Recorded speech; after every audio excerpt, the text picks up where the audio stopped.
area between two curves. So I told you guys this the other day that in my lesson on Friday, my brief lesson, my lesson was that we are going to integrate from left to right, okay, at least for now, because we're going to change that.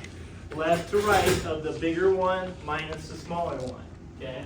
And the one that's the bigger one is going to be the one that's on top. That's all it is. So the bigger one minus the smaller one. Now, real quick, on these, something to just keep in your head. Hey, you find an area of something or an integral of something, you have a positive, hey, let's say this is a positive 5, this is a negative 10. You understand your area would be a negative, right? You can get negative areas. You cannot get a negative area between two curves. You can't, okay? If I took 2 minus a negative 10, you guys realize that negative 10 is going to become a positive 10, right? So between two curves, you're always going to get a positive answer on this, okay? You can get a negative area, you can't get a negative area between two curves. So these will always be positive areas of it. Everybody clear? Okay, here we go. So you're going to take the integral, and I'll just draw you one really quick picture of it, like this, and not a big deal. But this will be an f of x up here, and this will be from an a to a b. I'm only going to do this one time, and down here will be a g of x graph. It does not mean that f of x needs to be on top every time. It doesn't mean that g of x is going to be on top every time. It just means that you guys are going to have two different functions, and whatever one's on top is going to go first, right? The top one minus the bottom one. All right, so we are going to integrate, okay? We are going to integrate from left to right, so from A to B, of the bigger one minus the smaller one, and then all of it in parentheses. Make sure you're using proper notation, and then dx afterwards, okay? Now, the key thing to keep in mind is many of these are going to be polynomials. So you got an f of x minus, well, let's say your g of x is multiple things. Give me your eyes up here. Your g of x is multiple things. Well, then wouldn't it be minus this, and this? Do you see what I'm saying? It's minus all of that stuff. Very important you put that stuff into parentheses. You're subtracting off that whole g of x. So if there's multiple things in there, that negative sign needs to go to every single little piece of it. So again, keep that in mind. All right, so here's one example for you, okay? And by the way, it's your job. If they don't tell you where A and B are, you go find them. You can do second calculate, intersect. You can do a lot of different things. You can factor them. You can set them equal to each other. Lots of different things, but it's your job to get them. Here's example 1. I am not going to finish this because you should have already done it. You got an x squared plus a 2. You got a negative x. And you got x equals 0 and x equals a 1. So I am going to go through this fairly quick. Again, because you should have done your job on Friday and taken notes on this stuff already and actually worked through this example. So this should absolutely be reviewed for you. Okay? So I'm going to really quick graph these. Okay? A good graph, a solid graph, a graph that you can manipulate and you can use later on and rotate it. Like I said, we're going to be rotating. Well, guys, hey, that's a parabola moved up 2. Okay, cool. So 1, 2, and the parabola moved up 2. Now, wait a second. I want a good graph that has an area that's going to be in question. Okay, the best graph that I can do with the area in question. Now, if you know that part of my graph is not going to rely on part of the stuff over here, like this stuff over here, then I don't need to draw it. You know, I can just draw the part that's actually with the shaded in area. What do I mean by that? I already know it's from 0 to 1. Cool. It's only this stuff over here. So if you don't want to draw the other side of the graph, you don't have to. I'll draw this one, negative x. You guys already know. X equals 0, and then, wait a minute, look. I could put x as 1. But if you put x as 1 right there, you're going to have a pretty crummy graph going on because you're not going to be able to see it, and you're not going to be able to draw in radiuses, and you're not going to be able to do a bunch of stuff. So I don't want just like this little blow it up a little bit. It doesn't need to be to scale. I don't need anything to scale, but you want to be able to use and to manipulate this graph. So 0 to maybe over here, there's a 1. Okay, we shaded in, whatever, okay? And you guys have got that. Now, here's what you're doing. They're gonna draw in what's called a slice. You're gonna hear me say slice a lot, okay? That's because we're gonna be taking rotations with these. And they're gonna draw a little tiny rectangle, you know, that's a little slice. And basically we're taking that little tiny rectangle and we're taking all those little tiny rectangles. Think about like Riemann sums. Hey, when you take an integral, it takes all those little tiny rectangles and it goes like this. And it totals it all up. That's a Riemann sum. It gets you the area underneath the curve. But the integral part totals them all up and it makes like an infinite amount of those rectangles. So it makes it exact. So instead of you guys having like 6 little Riemann sums, right? Well, this makes it an infinite one. That's what an integral is. But those slices are taken from, well, from 0 to 1, and it's just going to go da, da, da, da, da, da, da, da, and this totals them all up. This integral thing totals them all up. Okay, so here we go. You're going to, I said I'm going to say this a lot, bigger one, or left to right, from where to where? 0 to 1. 0 to 1, and which one is on top? The parabola is on top, so an x squared plus a 2. So you guys got an x squared plus a 2, the parabola, and then you're going to subtract off the bottom one. So I had the quadratic on top, and I had the linear equation on the bottom. So minus a negative x, right? So it becomes a positive x. I would like to be able to skip that step with you guys and then put it all in parentheses dx. Now, I am not here to finish that step for you. That's busy work. You guys should be able to do that very easily. But then I do suggest that you guys always clean this stuff up in here. So in other words, hey, combine like terms. Now I know this one doesn't have anything you can combine, but in general you want to be looking for that and combine like terms before I ever integrate the thing. And then know that my answer will always be a positive on these ones, right? Okay, so yeah, you're gonna have a positive. So wait a minute, let me say this again a couple times. Left to right, bigger function minus smaller function, that's it. One more time, because you're gonna screw it up in a second. Left to right, bigger function, which is the one on top, right? Okay, there's a reason why I'm saying it. Bigger function minus the smaller function, the one that's on the bottom. Okay, here we go. So on the next problem, okay, example number 2. Which one's on top on example number 2? The parabola or the line? The line. Not the last time I checked. On number 2 on page 450, are you guys all on the right page?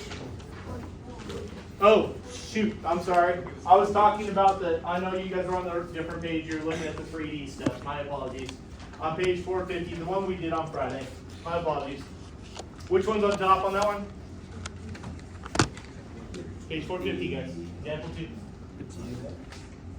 On page example 2. Parabola's on top, yeah? Okay.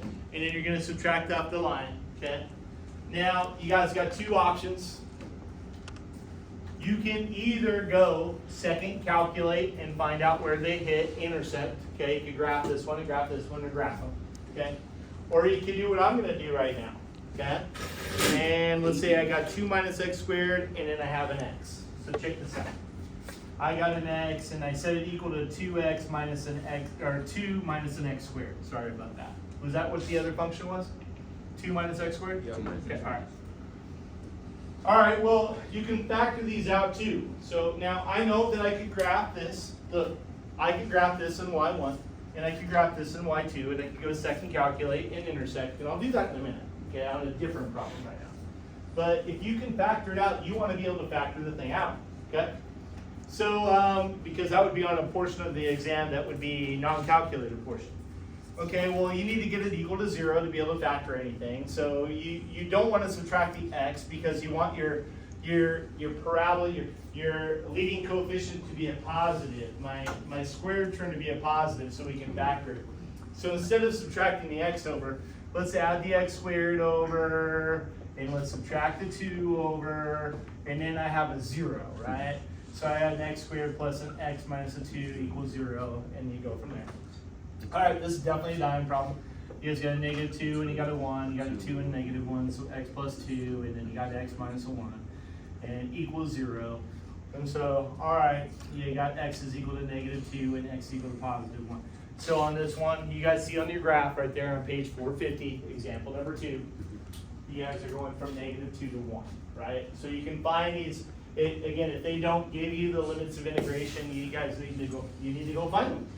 And like I said, there are a lot of different ways to do that, but you need to go find them. Okay, I'm gonna do one equation with you guys, for you guys, everything, and then we are gonna turn you loose. I'll talk with you guys about a couple more questions on there, but let's get started. There's one that I actually want to do almost from beginning to end. I'm looking at example number 4. You got these two graphs. You got a 3x cubed minus an x squared minus a 10x. And you guys have a negative x squared plus a 2x. Now, stop. I would watch, please. Just me doing this problem.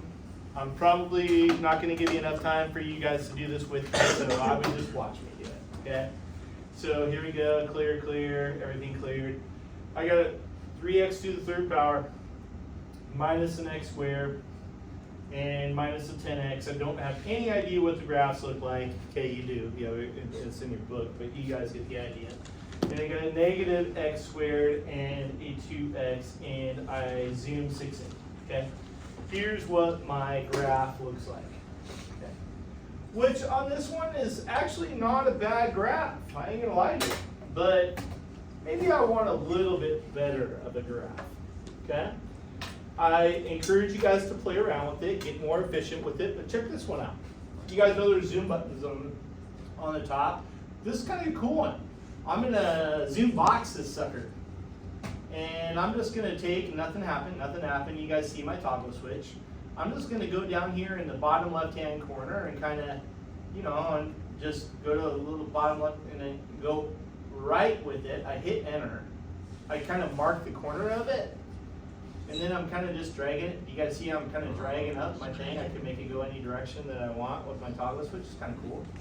And I just want all the area that's in question. This is really cool. Whenever I hit enter on this thing, it's only going to show me that exact graph. Okay, so watch this. I hit enter on it, and here's my graph of that.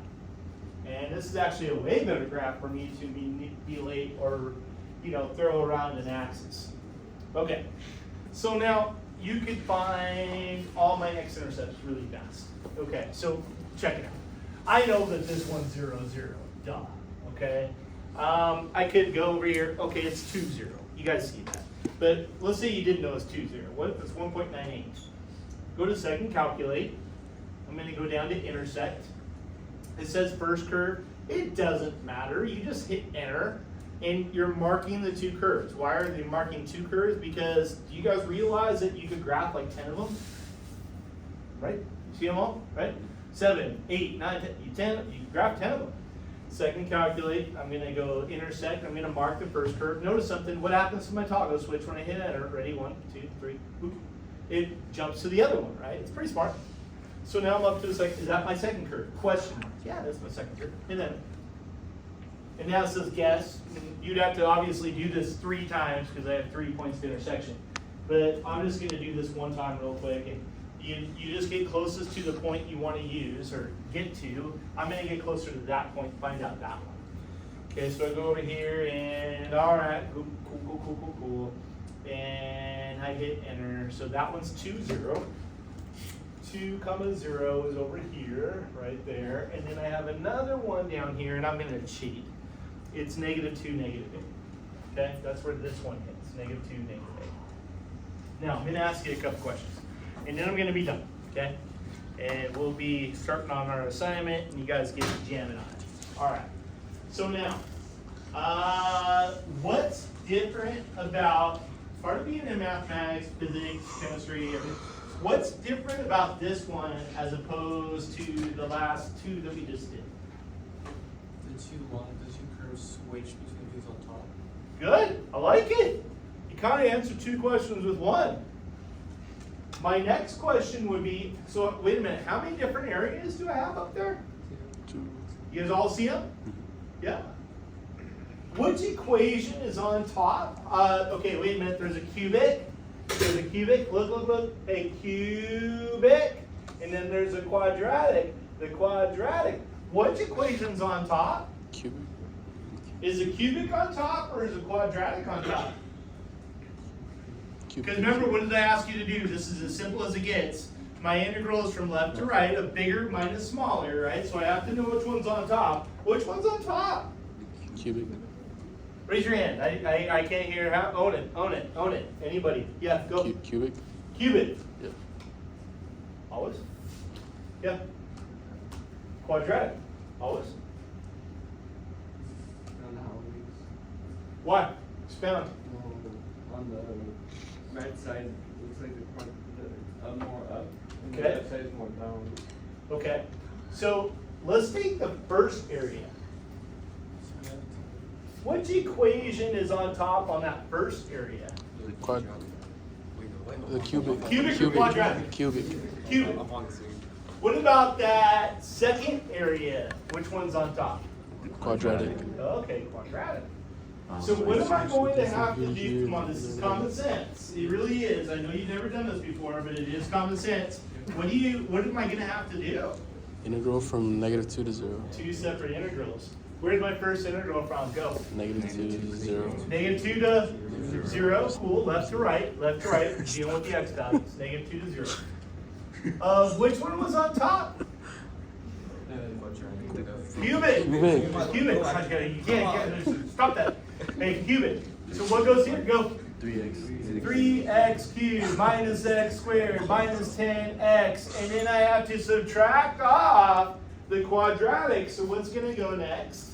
Plus X. Can we skip a step of not showing the parenthesis on this? Please, please, please. We're minusing the quadratic, so it'll become a positive x squared and a negative 2x. Positive x squared minus 2x, all in parentheses dx. Now, hey, what did I say before? Clean this stuff up, right? You guys see what I'm saying? Before you ever integrate the thing, okay? Okay, keep going. Plus what? The integral from, come on, stay with me. 0 to 2, stay with me. The integral from 0 to 2 of what? Sorry, nice 2, Sanders, seriously. Of what goes on top? Negative x squared plus 2x. Keep coming. Minus 3x cubed plus x squared and plus 10x. And then obviously, like I said, you guys are going to clean stuff up, right? Everybody understand? Yeah. Okay. You guys, I need a good graph drawn. I told you guys this already too. I would like these all set up in class, if at all humanly possible, every time in the next week and a half. Just a lot less stress on you guys. Get home and do all the number crunching while you guys are watching whatever the hell high school kids watch nowadays. But yeah, Dancing with the Stars. I don't know. Whatever you guys do. What? Okay. But hey. Okay. Can you guys open up your books for me to page 454, 454? Wait, it's a lecture. It's a lecture. Brain, I don't even know. Yeah. Okay. All right, let's stop for a second. Stupid. 1 through 6 are 30 seconds apiece. Okay, when I say that, I actually mean that. They're 30 seconds apiece. You're not even asked to do the problems. You're just asked to set up the game. Okay. So where is 1 going from? 0 to 6. To 6? Is that what it is? Okay. Trust yourself. Of what one's on top? You have two functions there. I know it looks like one function, but you have two functions there. Oh, 0. Zero's on top. You guys see the 0 there, right? They probably should have marked it with a like darker line, yeah, but they didn't do that. So what is going to be inside that integral? Oh, Negative x squared and a positive. and then yeah. Do you guys see why I'm saying 30 seconds a piece? Some of these, like seriously, okay, 30 seconds a piece. That's it. Okay, How about number 5? What do you notice about number 5? Hey, Just not. two So areas. 0 to negative Where's the 1 to first 0. one from? Negative 1 to 0. Negative 1 to 0 of the cubic minus Cubic 0. minus 0. Is that okay? Yeah. Plus what? Plus the negative 0 to 1 of 0 to 1. 0 Minus 3. minus the cubic. Yeah.